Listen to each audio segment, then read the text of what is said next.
momento le voy a presentar una breve clase sobre el diseño de investigación cuantitativa. Mi personaje es Jesús Ochoa. El diseño de investigación cuantitativa es la concepción cuantitativa como diseño de investigación que consiste en establecer relaciones causales que supongan una explicación del fenómeno. Pues ahí citamos a Eclale. Esta concepción se mueve dentro de una ciencia nomotéctica, que quiere decir una ciencia que se basa en leyes y en las costumbres. El objetivo es llegar a la formulación de leyes generales. En la recogida de los datos se puede explicar tesis objetivas y otros instrumentos de medida sistemática. Es característica relevante la aplicación de la estadística en el análisis de datos. Es decir, que podemos utilizar las estadísticas para analizar los datos en el campo de investigación. Es una metodología cuantitativa. Es importante manejar una serie de definiciones, lo que es el diseño no experimental y el diseño experimental de la investigación cuantitativa. Dentro del diseño de investigación no experimental, la investigación está basada en la búsqueda empírica y sistemática en la que el científico no posee control directo de las variables independientes debido a que sus manifestaciones ya han ocurrido o que son inherentemente no manipulables.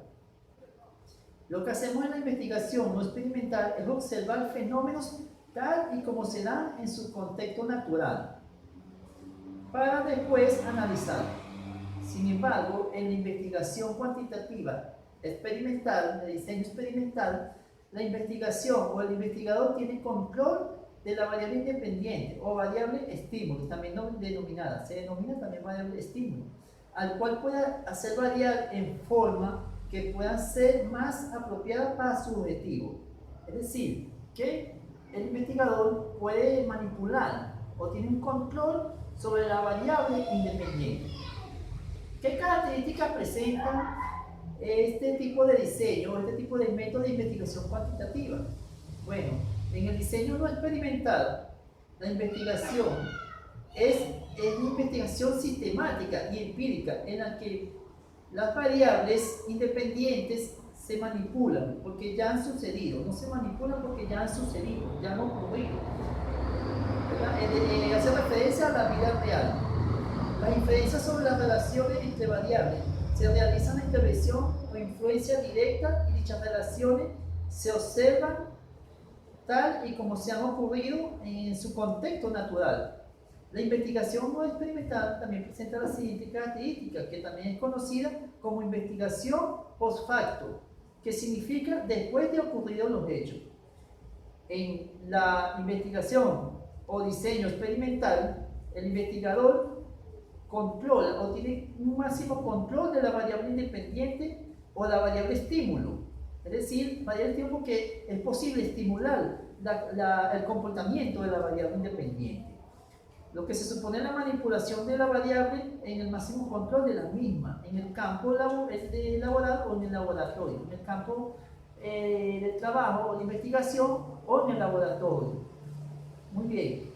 Le voy a explicar también lo que es la importancia de la investigación no experimental y de la investigación experimental dentro del método de investigación cuantitativa.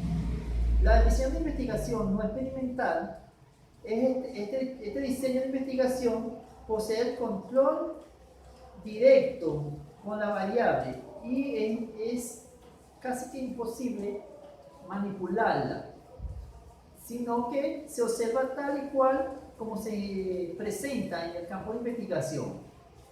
Por eso es lo importante de esta variable. Pero más aún tenemos tenemos el diseño experimental, que en este sí, el investigador puede manipular o tiene el máximo control de la variable independiente y la puede adecuar a su objetivo, a lo que él persigue. La bibliografía utilizada en esta clase, o esta videoclase, es el material del método de investigación facilitado por la Universidad de Yacamú. Muchas gracias, espero que le haya servido mucha información.